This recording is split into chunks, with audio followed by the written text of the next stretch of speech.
ಇವತ್ತು ದ್ವೇಷದ ರಾಜಕಾರಣದ ಹಿನ್ನೆಲೆಯಲ್ಲಿ ಈ ಕ್ಷೇತ್ರದ ಶಾಸಕರಾಗಿರ್ತಕ್ಕಂಥ ಹರೀಶ್ ಪೂಂಜಾ ಅವರನ್ನು ಬಂಧಿಸಬೇಕು ಅಂತ ಪೊಲೀಸ್ ಇಲಾಖೆ ಏನು ಪ್ರಯತ್ನಗಳನ್ನು ಮಾಡಿತ್ತ, ಅದಕ್ಕೆ 4 ಕೇಸ್ಗಳನ್ನು ಹಾಕಿ ನೋಟಿಸ್ ಕೊಡದೆ ಬಂಧನ ಮಾಡಬೇಕು ಅನ್ನುವಂಥ ಪ್ರಯತ್ನಗಳಾಗಿತ್ತು.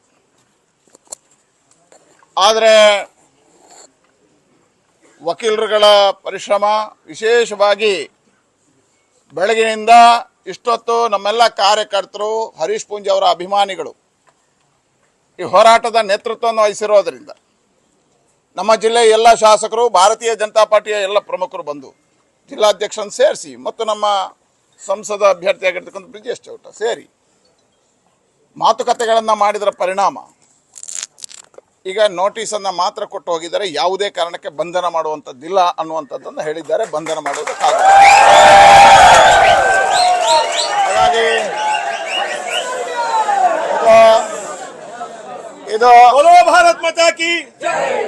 ಇದು ಮೊದಲ ಹಂತದ ಗೆಲುವು ಕಾರ್ಯಕರ್ತರು ಮತ್ತು ಹರೀಶ್ ಪೂಂಜಾ ಅವರಿಗೆ ಆಗಿದೆ.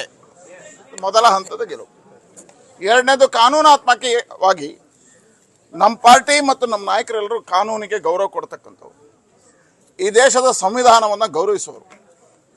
ಯಾವುದೇ ಸಂದರ್ಭದಲ್ಲೂ ಇಂಥ ಹೋರಾಟಗಳು ನಡೆದಿರ್ತಕ್ಕಂಥ ಸಂದರ್ಭದಲ್ಲಿ ಕೇಸುಗಳು ಸಹಜ, ಕೇಸುಗಳನ್ನು ಹಾಕ್ಕೊಂಡೇ ನಾಯಕರಾಗತಕ್ಕಂಥದ್ದು.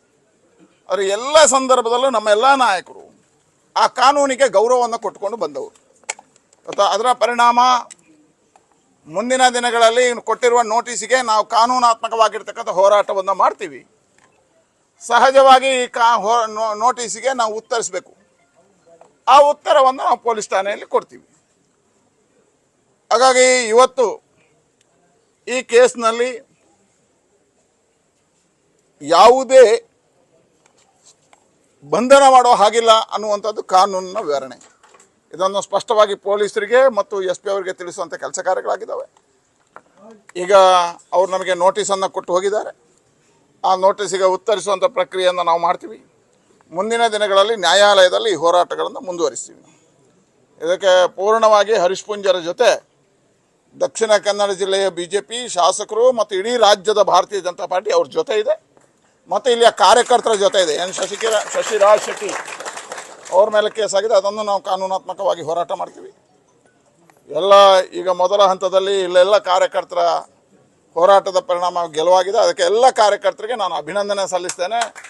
ನಿಮ್ಮೆಲ್ಲ ವಿಶೇಷವಾಗಿ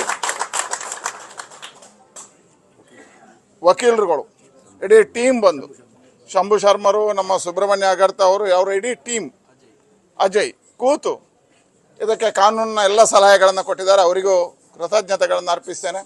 ಶಾಸಕರುಗಳು ಇವತ್ತು ಬೆಳಗಿಂದ ಭಾಳ ಬ್ಯುಸಿ, ತಮ್ಮೆಲ್ಲ ಕ್ಷೇತ್ರದ ಕಾರ್ಯಗಳನ್ನು ಬಿಟ್ಟು ನಮ್ಮ ಜೊತೆಗಾರ ಒಬ್ಬ ಶಾಸಕನಿಗೆ ಸಮಸ್ಯೆ ಆಗಿದೆ ಅಂತ ಹೇಳಿ ಬೆಳಗಿಂದ ಇವ್ರ ಜೊತೆ ಪೂರ್ಣವಾಗಿ ಕೈ ಜೋಡಿಸಿದ್ದಾರೆ. ಅವರಿಗೆ ಅಭಿನಂದನೆ ಸಲ್ಲಿಸ್ತೇನೆ. ನಮ್ಮ ಜಿಲ್ಲಾಧ್ಯಕ್ಷರು, ನಾನು, ಕಾರ್ಣಿಕ್, ವಿಶೇಷವಾಗಿ ಗಣೇಶ್ ಕಾರ್ಣಿಕ್ ಮತ್ತು ಬ್ರಿಜೇಶ್ ಚೌಟ, ವಿಧಾನ ಪರಿಷತ್ನ ಚುನಾವಣೆಯ ದೃಷ್ಟಿಯಿಂದ ನಾವು ಪ್ರವಾಸದಲ್ಲಿದ್ದೆ, ಎಲ್ಲವನ್ನು ಮೊಟಕುಗೊಳಿಸಿ ಇಲ್ಲಿ ಬಂದೇವೆ. ಅವರಿಗೂ ನಾನು ಅಭಿನಂದನೆಗಳನ್ನು ಸಲ್ಲಿಸ್ತೇನೆ.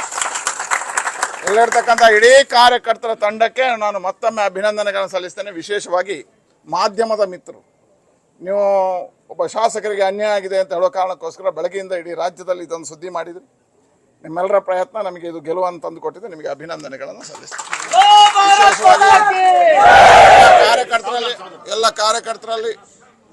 ಎಲ್ಲ ಕಾರ್ಯಕರ್ತರಲ್ಲಿ ಒಂದು ವಿನಂತಿಯನ್ನು ಮಾಡ್ಕೋತೇನೆ.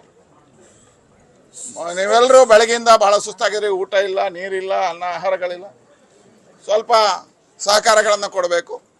ಇನ್ನು ಮುಂದಿನ ಕಾನೂನಿನ ಹೋರಾಟಗಳು ಬಾಕಿ ಏನೇ ಅಂತ ಹೇಳುವಂಥದ್ದು ಮುಂದಿನ ದಿನಗಳಲ್ಲಿ ತಿಳಿಸ್ತೀವಿ. ಇಲ್ಲ, ನಾ ಅದನ್ನು ಹೇಳಿದೆ, ಇದು ದ್ವೇಷದ ರಾಜಕಾರಣದ ಒಂದು ಪರಿಣಾಮ. ಕಾಂಗ್ರೆಸ್ಸಿನ ನೇರವಾಗಿರ್ತಕ್ಕಂಥ ಒತ್ತಡಗಳಿದ್ದಿರ್ಬೋದು. ಯಾಕಂದರೆ ಇವತ್ತು ನಿರಂತರವಾಗಿ ನಮ್ಮೆಲ್ಲ ಪ್ರಮುಖರ ಮೇಲೆ ಕೇಸ್ ಹಾಕತಕ್ಕಂಥ ಕಂಡಿದ್ದೇವೆ.